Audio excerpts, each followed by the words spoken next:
পৃথিবীতে সবচেয়ে অসহায় সে, যে নিজের মনের কথাগুলো বলতে চাইলেও প্রিয় মানুষটার কাছে কখনো বলতে পারে না।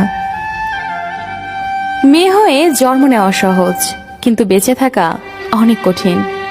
হাসতে গেলেও ভাবতে হয়, কাঁদতে গেলেও ভাবতে হয়। রাগ আর তুফান দুটোই থেমে গেলে বোঝা যায় ক্ষতি ঠিক কতটা হয়েছে। চুপ থাকার চেয়ে বড় শাস্তি বোধহয় এই দুনিয়াতে আর কিছু নেই। প্রয়োজন ফুরিয়ে গেলে মানুষের কথা বলার ধরনটাও পাল্টে যায়। তাই লজ্জার কিছু নেই। যারা ভালোবাসতে জানে তারা কাঁদতেও পারে।